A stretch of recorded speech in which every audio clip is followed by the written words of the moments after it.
Magandang umaga po sa lahat, lalo na po sa aming mga kapatid. Magandang umaga po sa mga kababayan ko po. Ngayon po, meron po tayong gagawing reaksyon nitong isang talata po sa Biblia na ginagamit po ng maraming nagtuturo na si Jesucristo ay Diyos.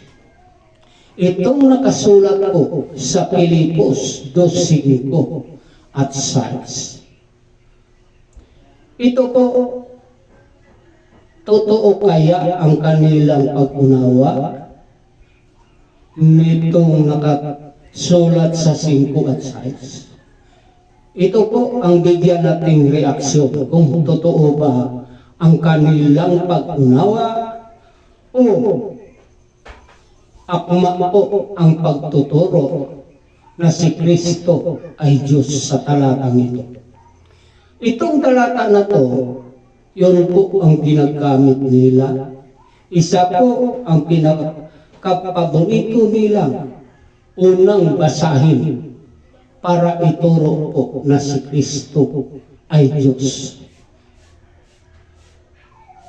Ito po ang bigyan natin reaksyon ngayon. Kung itong pagtuturo nila, hindi ba nakasalungatan ang Biblia o ang banal na kasulatan? Dahil po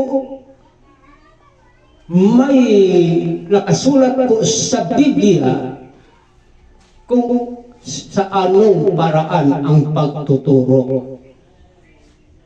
Ang nakasulat po sa unang Korinto 2:13 ay dapat ituro ito na magkawangis, hindi magkasalungatan. Ito ang tamang pagtuturo ng banal na kasulatan. Na ito po, nataglay lang ito ng sugo ng Diyos. At kami po, dahil po isa kami sa naturuan, nataglay po namin ang tunay na pag-unawa sa nakasulat sa Biblia. Ito po ang dapat nating suriing mabuti. Itong nakasulat sa Pilipos 2:5 at 6. Ano ba po ang nakasulat dito? Basahin muna natin itong Biblia na Cebuano. Tagalogin ko lang po. Dahil po sa sunod, ituturo ko po sa salitang Cebuano. Itong nakasulat sa 5 ay ganito. Ang sabi ng ating ni Apostol Pablo, siya po'y nag-anyaya ng mga taong gusto sumunod kay Kristo na dapat taglayin. Ano ang dapat taglayin? Ito po ang sa 5. Taglayin ninyo ang kaisipan na kay Kristo Jesus. Ano ang bakit po inanyahan ng mga apostol? Dahil po ang nagsulat nito si Apostol Pablo. Ang anyaya ni Apostol Pablo, dapat po taglayin ang kaisipan na kay Kristo Jesus. Sa Cebuano Bible po ito mababasa. Sa 6 po, ito ang nakasulat sa 6. Bagaman taglay niya ang anyong Diyos, hindi niya iniisip na siya'y kapantay sa Diyos. Ano po ang nakasulat? Hindi niya iniisip na siya po'y kapantay ng Diyos na isang bagay na aagawin. Ngayon po, bigyan natin po ito ng reaksyon. Tama kaya po ang kanilang pag-unawa, ang kanilang pagtuturo na si Kristo ay Diyos. Bakit po ang Cebuano Bible ang ginagamit ko po? Dahil po itong nagkasunod na talata, nagkawangis. Ang binabanggit po, ang kaisipan ng ating Panginoong Hesukristo, yun din ang sa size. Napaka-importante na maunawaan ng tao. Bakit? Dapat taglayin ang kaisipan na kay Kristo Jesus. Ano ba po ang kaisipan ng ating Panginoong Hesukristo? Kahit konti lang po, kahit konti lang, hindi niya iniisip na siya'y kapantay sa Diyos. Bakit po? Alam po niya kung sino ang nagtaglay sa tunay na Diyos. Isa lang po ang kaniyang nalalaman na nagtaglay na tunay na Diyos. Yun po ang dahilan sa kasunod, mababasa mo po. Isang bagay na aagawin. Bakit po? Kung magpakilala siya na siya ay tunay na Diyos, aagawin na niya ang bagay na yan.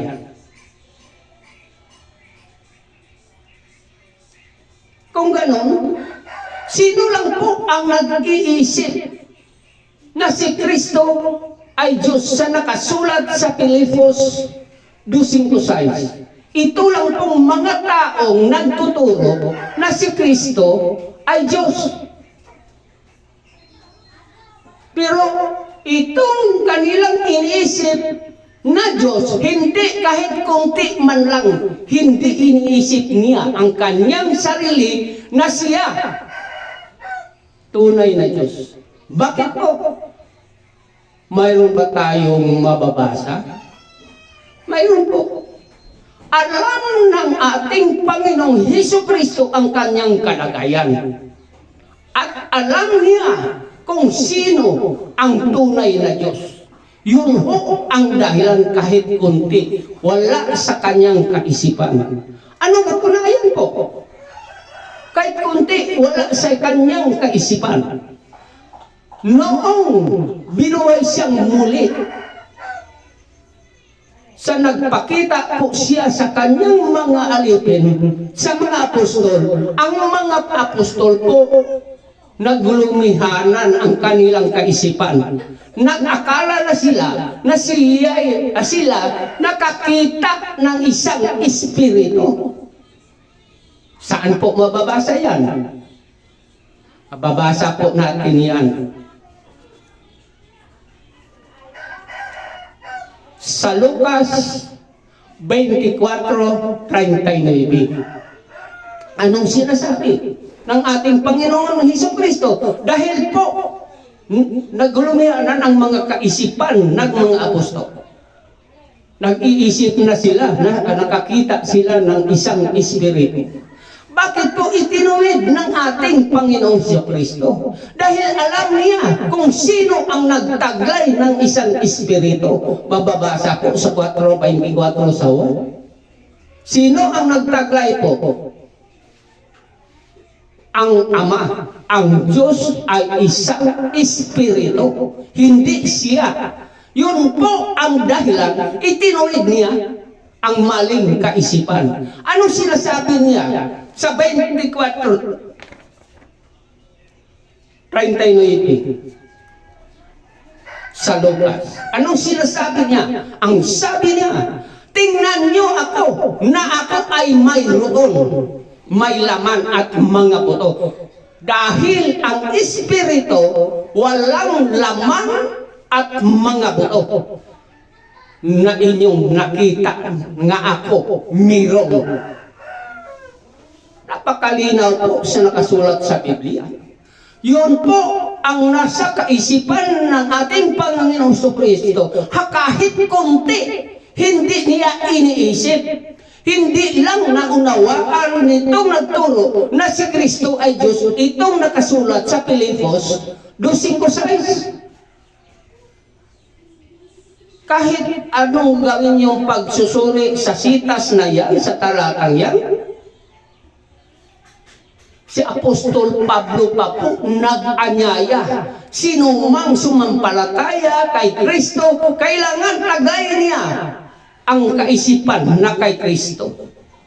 Dahil po, silang mga apostol, taglay na nila ang kaisipan ni Kristo. Wala pong nagtuturo na mga apostol na itinuturo nila na si Jesucristo ay tunay na Diyos. Wala po kang mababasa sa Biblia. Yun ang dahilan, taglay nila ang kaisipan ng Panginoon Jesucristo na kahit kunti lang pag-iisip sa kanyang sarili. Hindi niya iniisip na siya ay Diyos. Napakalinaw po sa nakasulat sa Biblia. Bakit po Cebuano ang ginagamit ko? Dahil po nagkawagis ang dalawang talata. Tama ang pagkasalin. Ngayon, bakit po ang ating Panginoong Jesucristo wala sa kanyang kaisipan na siya ay isang tunay na Diyos? Wala bang nakasulat sa banal na kasulatan noong unang panahon po sa ating mga magulang? Kung ano ang kalagayan sa tunay na Diyos? Meron po. Itong talatang ito ang dahilan bakit wala sa kaisipan ng ating Panginoong Jesucristo na siya ay Diyos kahit kunti man lang. Anong katunayan? Itong nakasulat po sa Números 23:19. Anong nakasulat? Ang nakasulat po sa Números 23:19, ang sabi diyan, ito basahin po natin. Ang Diyos ay hindi tao na siya ay magsisisi, ni anak ng tao na siya ay magsinungaling. Ano ang tunay na Diyos? Hindi anak ng tao. Yun ho ang tunay na Diyos. At alam ng ating Panginoong Jesucristo, bakit wala sa kanyang kaisipan, kahit kunti man lang, dahil alam niya na siya po ay ipinanganak ng isang tao. Kung magturo ka ng isang Diyos, lalo na si Kristo, ituro mo isang Diyos, tunay pa to? Hindi na. Pik na ito na pagka-Diyos. Bakit po? Ang Diyos hindi ipinanganak. Ang itinuturo nilang Diyos, yun ang ipinanganak ng tao.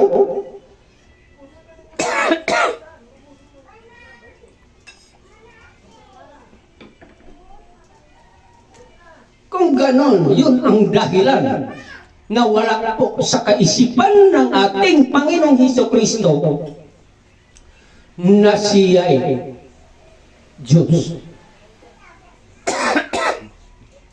Sino lang po ang nag-iisip nito?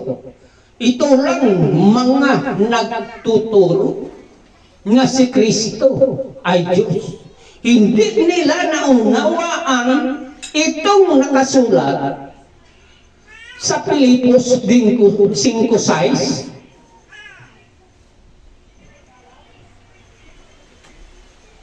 Ngayon,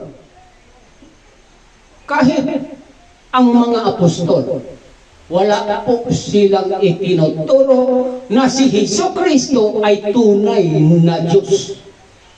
Bakit po? Yun po ang ilang natutunan, yun po ang nakasulat sa banal na kasulatan na ang Diyos hindi ipinanganak ng tao. Kung magturo ka ng isang Diyos na ipinanganak ng tao, hindi ito totoo. Pik na itong pagka-Diyos na to. Anong katunayan?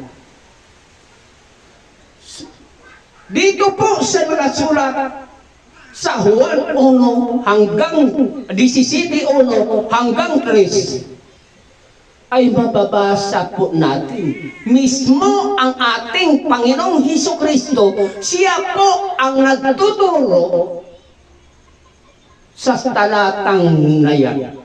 Basahin po natin. Nang siya po'y nanalangin, siya po'y tumingala sa langit at nagsalita, Ama, dumating na ang oras. Luwalhatiin mo ang iyong anak upang ang iyong anak lumuwalhati sa iyo. Ito ang buhay na walang hanggan, na makilala ka nila na ikaw ay iisang tunay na Diyos at si Hesukristo na iyong sinugo. Ngayon po, itong talata na to sa susunod, bigyan ko itong reaksyon. Marami tayong makukuha dyan na dapat reaksyonan. Bakit po? Sa talatang yan, pinagsinungalingan ito ng nagtuturo na si Kristo.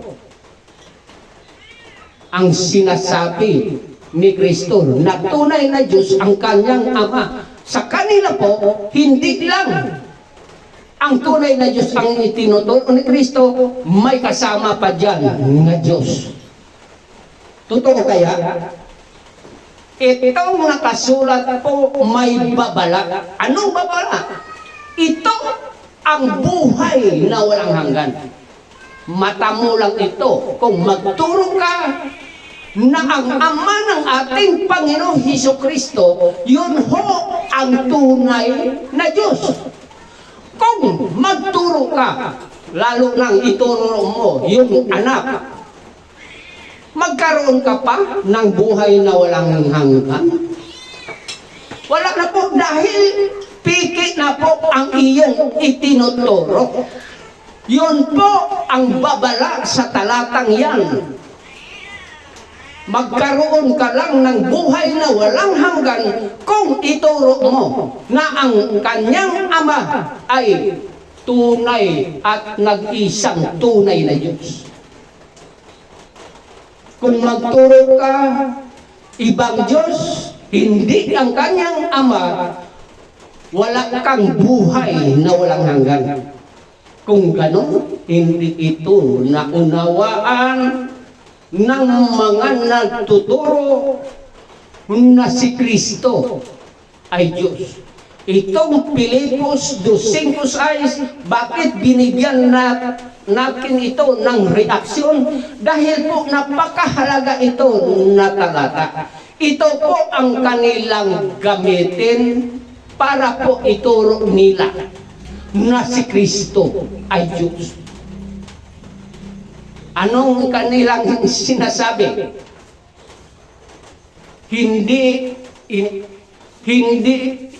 si Kristo kapantay sa Diyos dahil po gusto niyang maging tao upang sumama sa mga tao upang magawa niya ang kaligtasan. Upang magawa niya ang pagtubos sa sangkatauhan. Sa paliwanag lang yan, hindi na naunawaan. Bakit po? Ang tunay na Diyos na kasulat sa Biblia, hindi mamamatay. Pero sa kanilang paliwanag, nagkatawang tao si Kristo upang magawa niya ang pagtubos sa mga tao. At alamin natin kung ano ang paraan sa pagtubos ni Kristo. Kung basahin mo sa 20:28 sa Lamsa version, ano ang ginagamit ng ating Panginoong Kristo para sarili niya ang iglesia? Buhay po ang kapalit. Kung gano'n, namamatay ang ating Panginoong Jesucristo. Ang katunayan po, ipinako po siya sa krus para magawa po niya ang pagtubos sa mga tao. Anong katunayan? Namamatay po ang ating Panginoong Jesucristo. Pero ang tunay na Diyos, hindi po mamamatay.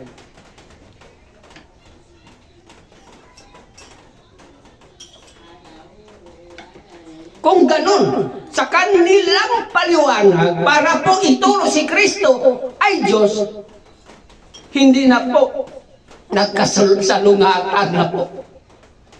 Bakit po? Namamatay po ang ating Panginoong Jesucristo.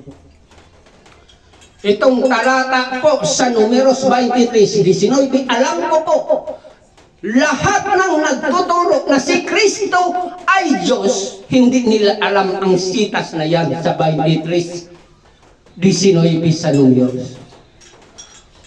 Kung nabasa nila ito, hindi binigyan ng pansin dahil po alam na nila. Kung ituro nila ito, hindi na po pwede ituro nila si Kristo ay Diyos. Dahil alam na po ang tunay na Diyos ng kanilang tinuturuan. Kung sino ang tunay na Diyos, kung ano ang kalagayan sa tunay na Diyos, at alam na nila na si Kristo po ipinanganak ng tao. Yun po ang dahilan kung nabasa nila itong talata na to, hindi nila binigyang pansin. Dahil po, ang kanila na lang sariling karunungan ang ginagamit. Hindi na sinusunod ang nakasulat sa Biblia. Na ituturo na magkawangis. Yun po. Yun ang dahilan sa Iglesia ni Cristo po. Wala kayong nakita na nagtuturo na nagkasalungatan ang banal na kasulatan. Lahat po nagkawangis. Isipin lang ninyo, itong nakasulat sa 3:1 sa Henesis, itong isang ahas. Gusto mo malaman kung sino itong ahas na binabanggit sa 3:1? Hindi mo na yan mababasa sa susunod na mga libro, sa susunod pa. Saan mo ito mababasa? Malayo. Nandoon na sa Apokalipsis. Huling talata, huling aklat sa Biblia. Kung ganon, itong nagsulat sa 3:1 sa Henesis, matagal na pong patay dahil po libo-libo ng taong nagdaan bago umabot ang panahon ni Apostol Juan. Dahil po ang Apokalipsis, si Apostol Juan po ang nagsulat. Hindi sila nagkita dahil patay na. Bakit po nagkawangis? Saan po? Yung nakasulat sa Apokalipsis 12:9. Kung gusto mong alamin kung sino itong ahas, diyan mo mababasa kung sino ang ahas. Ang tinutukoy sa Apokalipsis 12:9, ang ahas po, yung isang malaking dragon, ang matandang ahas na inahagis ng Diyos sa lupa, na tinatawag na Satanas at Diablo. Hindi mo na ito mababasa sa kasunod na sa 3:1 sa Henesis. Kahit sa anong aklat, hindi mo na ito mababasa. Nandoon lang ho sa Apokalipsis.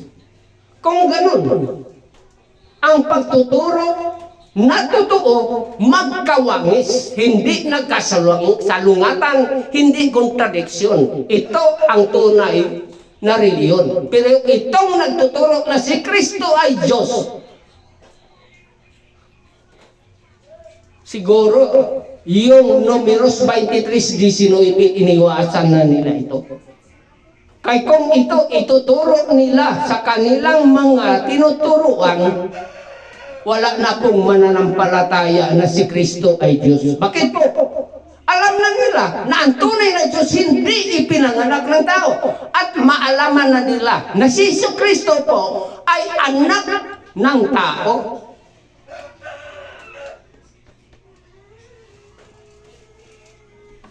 Yun po ang katunayan, yun po ang katotohanan na mali po ang pagtuturo na si Kristo ay Diyos. Bakit po itinuturo nila na si Kristo ay Diyos? Dahil po mayroon pong mga talata sa Biblia, lalo na pong Hebreo 1:8, pero hindi nila naunawaan. Dahil po pagdating sa 9, nagkasalungatan na ang dalawang talata, magkasunod pa. Hindi nila sinusuri mabuti kung totoo ba yung salin sa 1:8 sa Hebreo. Yun po ang mga talata na yan. Sa sunod ko pong gawing reaction video, talakayin ko po yan. Ituturo ko ang tama, ituturo ko po nga ayon sa nakasulat sa banal na kasulatan, ayon sa hinahanap ng Diyos na sa paggamit ng banal na kasulatan. Hanggang dito lang po. Sana po naunawaan niyo ang aking ginagawang pagtuturo, ang aking ginagawang pagreaksyon sa Pilipos 5:6. Hanggang dito lang po. Magandang umaga po sa lahat.